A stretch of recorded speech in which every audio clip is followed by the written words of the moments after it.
Kasih karunia dan damai sejahtera Allah Bapa kita dan anaknya Tuhan Yesus Kristus menyertai saudara. Amin. Shalom saudaraku yang terkasih di dalam nama Tuhan Yesus Kristus. Senang bisa menyapa saudara di tempat saudara berada hari ini dalam dimensi yang berbeda, tetapi dalam dunia yang sama. Sebagai insan yang diciptakan untuk Tuhan, sebelum melakukan rangkaian aktivitas kita pada hari ini, marilah kita mengawalinya dengan memuliakan Tuhan lewat pujian kita dan mendengarkan firman Tuhan.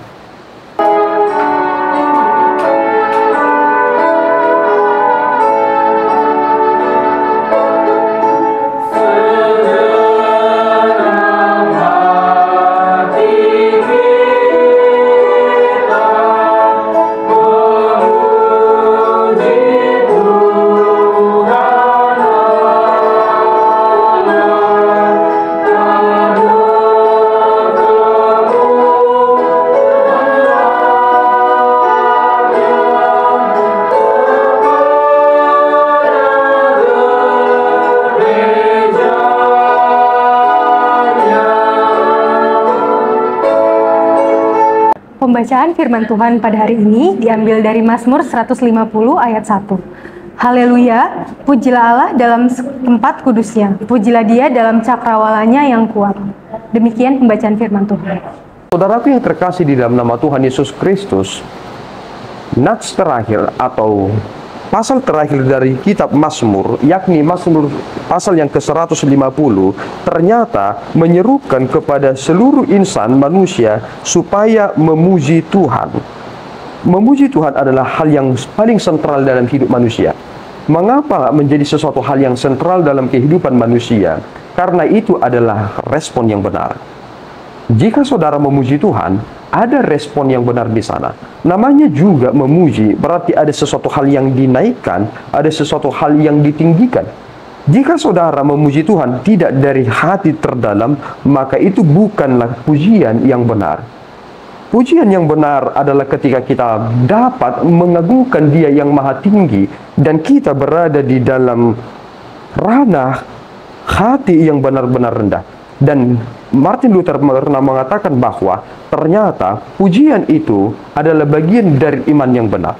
Jika kita salah memiliki iman, maka kita akan salah untuk memuji Tuhan. Saudara, Agustinus pernah mengatakan sesuatu hal yang penting, bahwa ketika kita bernyanyi, kita berdoa dua kali. Kita bernyanyi, kita berdoa dua kali. Mengapa dia mengatakan demikian? Karena ternyata ketika kita menyanyikan himne, menyanyikan lagu pujian atau psalm, dan juga menyanyikan lagu rohani, di sana ada hal yang harus beres. Bagaimana mungkin saudara memuliakan Tuhan jika saudara masih hanya sekedar latihan?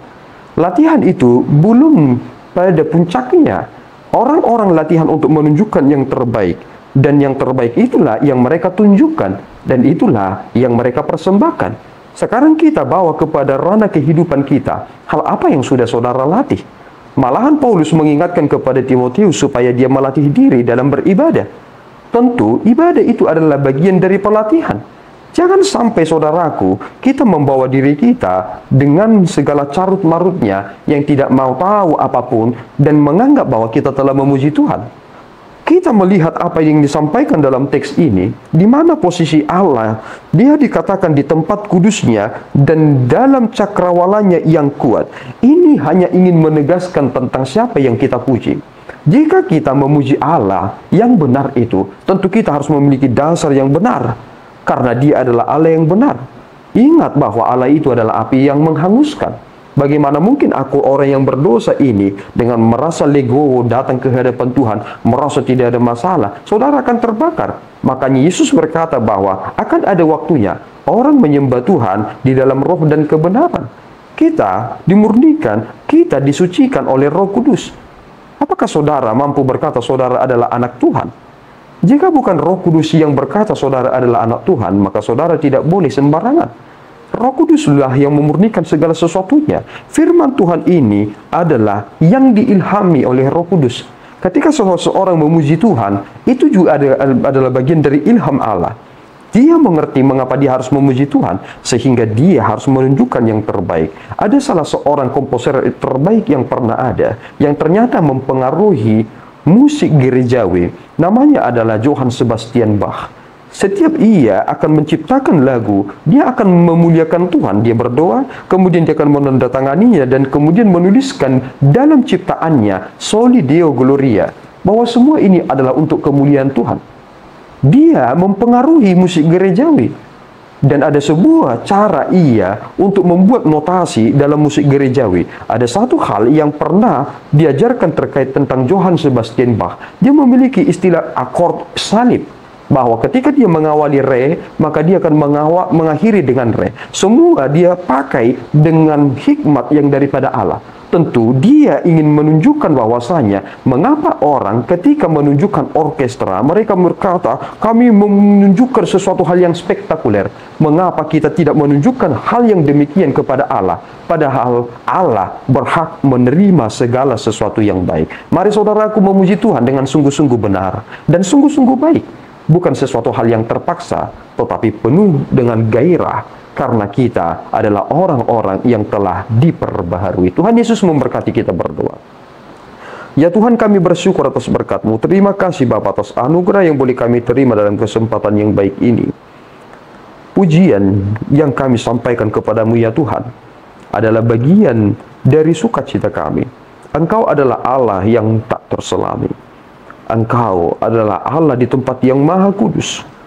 Tuhan, terimalah pujian kami, yang kami sadari bahwa itu belum layak, karena Engkau mengetahui bahwa kami adalah makhluk yang terbatas. Tuhan, perbaharui kami, supaya kami sungguh-sungguh benar memuji dan memuliakan-Mu, karena Engkau adalah Allah yang sungguh-sungguh benar, dan Allah yang sungguh-sungguh maha perkasa. Terpuji Engkau ya Bapa, di dalam Yesus kami telah berdoa dan mengucap syukur. Anugerah Tuhan kita Yesus Kristus, kasih setia Allah Bapa kita, dan persekutuan Roh Kudus menyertai saudara. Amin. Tuhan Yesus memberkati.